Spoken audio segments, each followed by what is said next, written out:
Hello बच्चों, let's read the question. Two natural numbers a and b are selected at random. The probability that a square plus b square is divisible by 7. Fine देखिए हमें natural number given है A and B. Natural numbers हमारे किस form के होते हैं? 1 2 3 4 up to 7. इस form के नेचुरल नंबर्स हमारे होते हैं. देखिए इसको हम 6 5 6 7 तक लिख लेते हैं, 7 8 ऐसे. फाइन देखिए डिविजिबल बाई 7 हमें बताना है किस फॉर्म के. फाइन ए स्क्वायर प्लस बी स्क्वायर को हमें 7 से डिवाइड करना है. तो देखिए जो भी नेचुरल नंबर है हमारा, कोई भी एक नेचुरल नंबर है, उसको हम किस फॉर्म से लिख सकते हैं? या तो हम उसको लिख सकते हैं 7k की फॉर्म में, जैसे 7 है 14 है, इसको 7k की फॉर्म में लिख सकते हैं. सिमिलरली जैसे 8 है, इसको हम कैसे लिख सकते हैं? 7k प्लस 1 की फॉर्म में. और 6 को कैसे लिख सकते हैं? 7k माइनस 1 की फॉर्म में. सिमिलरली जो हमारा एलिमेंट होगा 5 होगा, उसको लिख सकते हैं 7k माइनस 2, या 9 होगा 7k प्लस 2. ऐसे ही एक पॉसिबल केस और बनेगा 7k plus 3 and 7k minus 3. एक कोई भी नेचुरल नंबर जहाँ पे k हमारा कहाँ बिलोंग करेगा? k बिलोंग करेगा 0 1 2 3. k हमारा कोई भी होल नंबर होगा. k को जैसे ही 0 पुट करेंगे तो 0 तो यहाँ पे पुट नहीं कर सकते, 0 हमारा नेचुरल नंबर नहीं होता, बट यहाँ पे पुट कर सकते हैं. फाइन देखिए यहाँ से 1 आ जाएगा, -1 भी हमें नहीं लेना है. यहाँ से 2 आ जाएगा, यहाँ से 3 आ जाएगा. ऐसे ही जैसे k को 1 पुट करेंगे तो यहाँ से हमारा फिर से क्या आ जाएगा? 6 आ जाएगा. मतलब हमें k उस हिसाब से पुट करना है कि ये नेचुरल नंबर ही हमें मिले, बट होगा हमेशा इसी फॉर्म का. जैसे आप कोई भी एक नंबर चूज करें, लेट से आप 4 एक कोई भी नेचुरल नंबर चूज करें, तो 4 किस फॉर्म का होगा? 7k minus 3. k को देखिए 1 पुट कीजिए, 7 माइनस 3 4 आ जाएगा. तो मतलब जितने भी हमारे नेचुरल नंबर्स होंगे सारे हम इन 7 तरीके से उनको लिख सकते हैं. हमें क्या करना है? ए और बी दो नेचुरल नंबर है, तो ए बी भी इन दो में से किसी एक फॉर्म के होंगे, बट हमें बताना है कि A square B square is divisible by 7. तो हम क्या करते हैं? इन नंबर्स का स्क्वायर फाइंड करते हैं. फाइन देखिए नंबर्स का स्क्वायर कीजिए सिंपली. तो जो फर्स्ट टाइप है इसका अगर हम स्क्वायर करेंगे तो क्या आएगा? 49k स्क्वायर आएगा. जैसे ये सेकंड टाइप है, इसका अगर हम स्क्वायर करेंगे तो ये आएगा 49k स्क्वायर प्लस माइनस. देखिए एक बार प्लस एक बार माइनस है, प्लस माइनस 2a भी होता है, तो उसी हिसाब से हम लिखेंगे प्लस माइनस 14k और plus B square that is 1 का square.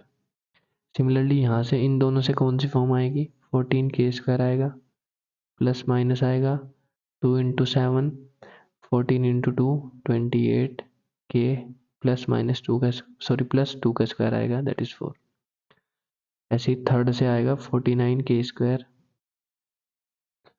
Plus minus 3 into 7 21 into 2 42k plus 9. Fine देखिए कि इन सातों के सातों नंबर को आप अगर स्क्वायर करेंगे तो वो हमेशा इसी फॉर्म के बनेंगे.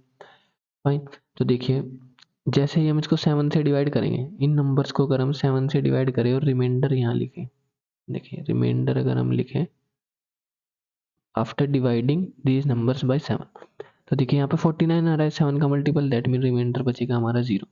ऐसे इन दोनों नंबर्स के लिए देखिए ये भी 7 से डिविजिबल है, ये प्लस 14 हो या माइनस 14 हो, बट ये 14 तो 7 से डिविजिबल है, मतलब ये पूरा नंबर यहाँ तक 7 से डिविजिबल है.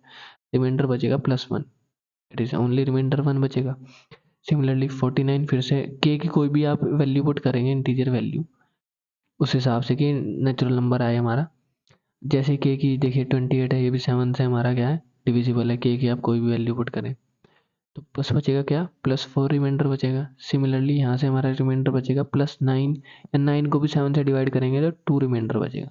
राइट इस नंबर से, इन दोनों नंबर से. तो देखिए जितने भी हमारे टोटल 7 टाइप्स थे नेचुरल नंबर्स को लिखने के, 7k की फॉर्म में 7 टाइप्स थे, उनको हमने स्क्वायर किया. स्क्वायर करने के बाद रिमाइंडर चेक किया, तो रिमाइंडर की हमारे पास 4 पॉसिबिलिटीज आई हैं. तो इधर 0 रिमाइंडर होगा, इधर 1 या 4 या 2, कोई भी आप नेचुरल नंबर लीजिए, उसका स्क्वायर कीजिए, उसको 7 से डिवाइड करेंगे तो सिर्फ यही पॉसिबिलिटी बनी है 0 1 4 2. बट हमें चाहिए क्या? इनमें से कोई भी दो नंबर चूज करने हैं, ए एंड बी. कोई भी हमें दो नंबर चूज करने हैं, ए एंड बी, और उनका स्क्वायर स्क्वायर करेंगे तो कुछ इस फॉर्म का आएगा. फाइन उनका स्क्वायर डिविजिबल बाई 7 होना चाहिए. फाइन तो डिविजिबल बाई 7 के लिए रिमाइंडर क्या आना चाहिए? ए स्क्वायर प्लस बी स्क्वायर को जब 7 से डिवाइड करेंगे तो रिमाइंडर हमारा 0 आना चाहिए, तब ये डिविजिबल होगा। फाइन। तो देखिए ए स्क्वायर को हम कैसे चूज कर सकते हैं। अगर हम ए स्क्वायर इस फॉर्म का चूज करें 49 के स्क्वायर, तो इसको डिवाइड करने 7 से रिमाइंडर 0 आ रहा है। ऐसे ही बी स्क्वायर को भी इसी फॉर्म का चूज करें, मतलब ए स्क्वायर को भी हम किस फॉर्म का चूज करें 49 के स्क्वायर, बी स्क्वायर को भी हम इसी फॉर्म का चूज करें 49 के स्क्वायर की फॉर्म का। तो यहाँ से इन दोनों को ऐड करेंगे, डिवाइड करेंगे तो रिमाइंडर 0 आएगा, दैट इज कंडीशन फुलफिल हो रही है, मतलब ये नंबर हमारा डिविजिबल होगा। फाइन। सिमिलरली अगर आप इनमें से ए स्क्वायर को मान लिया इन दोनों फॉर्म में से कोई एक फॉर्म चूज करते हैं, रिमाइंडर आएगा 1, और बी स्क्वायर को आप ये चूज करते हैं तो 0 + 1 रिमाइंडर 1 आएगा, मतलब डिविजिबल नहीं होगा। ऐसे ही 1 + 4 करेंगे तो 5 आएगा, 4 + 2 करेंगे तो 6 आएगा, 2 + 1, मतलब आप कोई भी एक पॉसिबल कॉम्बिनेशन बनाइए यहाँ से और रिमाइंडर्स को ऐड करके देखिए, या तो 7 से डिविजिबल होना चाहिए या रिमाइंडर 0 आना चाहिए। तो यहाँ पे सिर्फ एक ही पॉसिबल केस हमारे पास बन रहा है कि हम ए स्क्वायर को भी इसी फॉर्म का लें 49 के स्क्वायर, एंड बी स्क्वायर को भी इसी फॉर्म का लें। अगर हमने ए स्क्वायर इस फॉर्म का लिया और लेट से बी स्क्वायर इस फॉर्म का लिया तो रिमाइंडर नॉन जीरो, और अगर हमने बी स्क्वायर इस फॉर्म का लिया तो भी रिमाइंडर नॉन जीरो, और बी स्क्वायर इस फॉर्म का लिया तो भी रिमाइंडर नॉन जीरो। जैसे इन दोनों को हम ऐड करेंगे, मान लिया हम एक बार तो लेते हैं ये वाला नंबर ए स्क्वायर, एक बार लेते हैं ये वाला बी स्क्वायर।